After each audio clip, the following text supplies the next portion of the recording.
Hello everyone, Football Worldwide. Hello Anthony. As you can see, different location. I cannot be live in the studio today, so I'm gonna send my short review on Napoli Empoli game. I've been waiting for all the game to finish.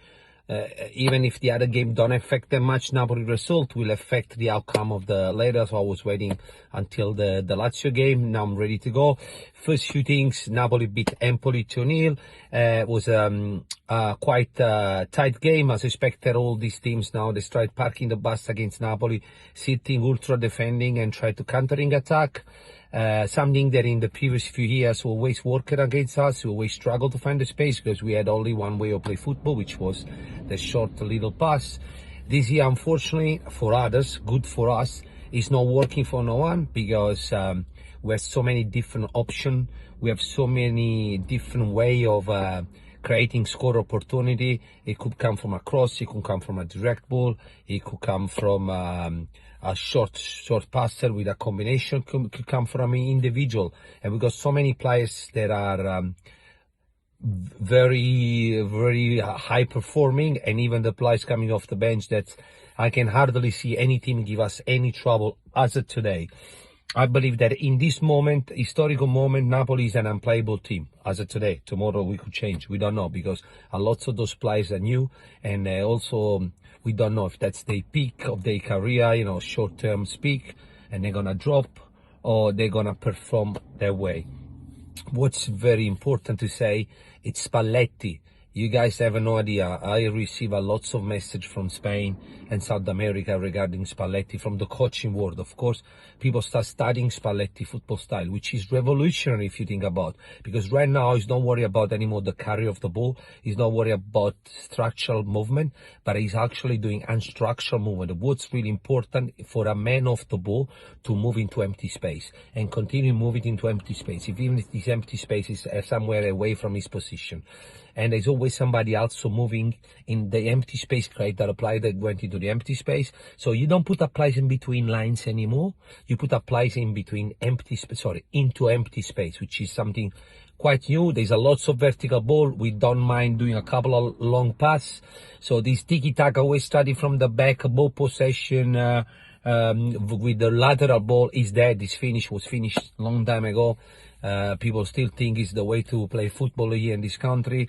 In Europe, they already changed it, and definitely they left the tiki-taka model, which is I'm glad of, because you can have the ball for 90 minutes. If you don't shoot, you don't deserve to win games.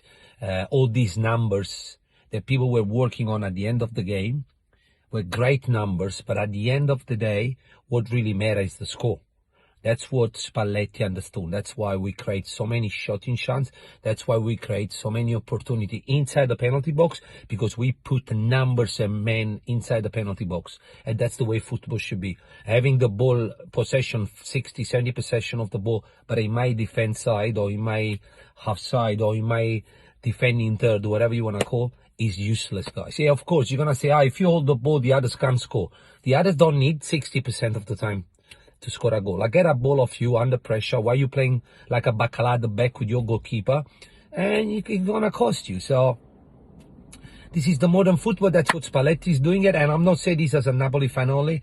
I'm saying this because I've been speaking a lot with the Spanish coach, South American coach, and they're all highlighting. And also, if you watch any English program talking about Serie A, they're really highlighting this new football from Spalletti. So that's a very good thing.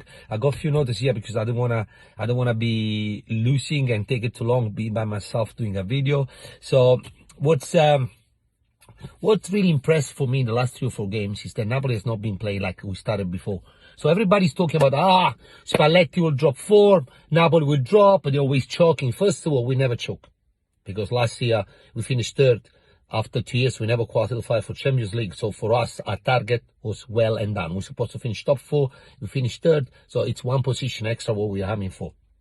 The year that we finished second with Sarri, we didn't choke. We did 91 points. In the last 20 years, if you do 91 points, you win 19 Scudetto out of 20. The only one that didn't win Scudetto was us, because Juventus did more than us. This did almost 100 points. So that's not dropping form. But what's really scary for you guys, when I say you, the fan of all the other teams that keep hoping that Napoli's dropping form, Napoli's already dropping form. Look, the last 3 games we play. We don't run, we don't press like we used to do before. But guess what? We drop in form, we still winning the game. That's the huge difference. Now, one more weekend to go. If we win against Udinese, we're going into the best Christmas ever we could have as a Napoli fan. But even if we lose against Udinese, look the luxury that Napoli had. Napoli went to play the last game in Champions League. Last game in the Champions League group against Liverpool away, knowing that was on top of the table already. And we're going to play the last game of the first break before the World Cup, knowing that even if we lose, we're going to be top of the ladder when we come back. And guess what? We're going to be top of the ladder for the next 4 games. We need to lose 4 consecutive games before the second spot can catch up. So I think so far so good.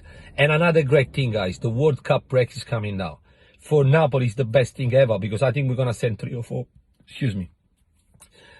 players at the World Cup. And most of those players will come back home after 3 or 4 games because none of them is going to fight for the World Cup. So realistic, we're going to have another preseason now and we should be back in January fresh like crazy.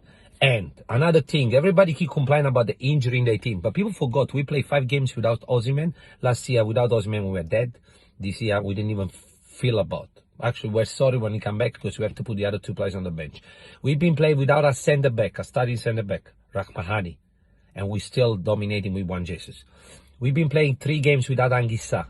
We had Demmer injury until 2 weeks ago. We have injuries too. You know what's the difference? Our depth this year, guys. Our depth this year. In my opinion, Napoli bench player will be starting player in any of the top 5 teams in Serie A. And that's a fact and you can't change my mind. Having said so, Forza Napoli, Forza Argentina for the World Cup, or Forza Spain, or Forza any Latin teams that speak Spanish. And the rest of you guys, enjoy, watch, but I hope none of your team wins anything. Jokes aside, guys, beautiful to be back. See you on next episode. Anthony, thank you for leaving me this time, and I really hope this video come out very good. Cheers.